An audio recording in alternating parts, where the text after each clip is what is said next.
We sat down yesterday afternoon, a packed day filled with news on the Pope, North Korea, and cyber attacks. And with the president just back from a budget meeting on Capitol Hill, I began by asking how he would overcome Republican opposition to new taxes, by going around GOP leaders or rolling right over them. I don't think it's to break or go around them. I think it is to identify what I call the common sense caucus, which says we can do sensible deficit reduction with a combination of entitlement reform, some judicious spending cuts, closing some tax loopholes that nobody really defends on their own. And that's what I've been talking about for the last 2 years. That common sense caucus on the Republican side, Lindsey Graham, Kelly Ayotte, other Senate Republicans say they're going to need to see a lot more entitlement reform from you before they can sign on to any new revenues, like raising the Medicare eligibility age back on the table. Is that back on the table? Well, one of the things that I've discovered in some of these dinners, which has been useful, is that people don't always know what I've actually proposed, and it's a lot easier to have a conversation when there's something specific. But even the ones who've seen your plan say they need to see more. Well, I understand, which is why at some point I think I take myself out of this. Right now what I'm trying to do is create an atmosphere where Democrats and Republicans can go ahead, get together, and try to get something done. But ultimately it may be that the differences are just too wide. If their position is we can't do any revenue, or we can only do revenue if we gut Medicare or gut Social Security or gut Medicaid. If that's the position, then we're probably not going to be able to get a deal. Paul Ryan today put forward his budget, and he says he's challenging you to come forward with a budget that also reaches balance. Are you going to do that? No. We're not going to balance the budget in 10 years, because if you look at what Paul Ryan does to balance the budget, it means that you have to voucherize Medicare, you have to slash deeply into programs like Medicaid. My goal is not to chase a balanced budget just for the sake of balance. My goal is how do we grow the economy, put people back to work, and if we do that, we're going to be bringing in more revenue. If we've controlled spending and we've got a smart entitlement package, then potentially what you have is balance, but it's not balance on the backs of the poor, the elderly, students who need student loans, families who've got disabled kids. You've been taking a lot of heat for this cancellation of the White House tours. I guess the Secret Service says it costs about $74,000 a week. Was canceling them really necessary? I have to say this was not a decision that went up to the White House, but what the Secret Service explained to us was that they're going to have to furlough some folks. What furloughs mean is that people lose a day of work and a day of pay.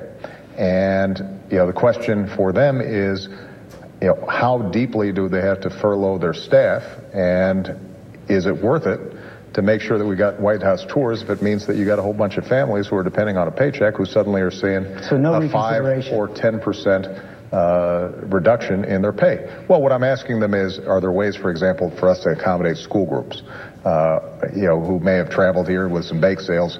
Can we make sure that kids potentially can still come to tour? Your Director of National Intelligence, James Clapper, told Capitol Hill today that for the first time that North Korean nuclear weapons and missiles pose a serious threat to the United States.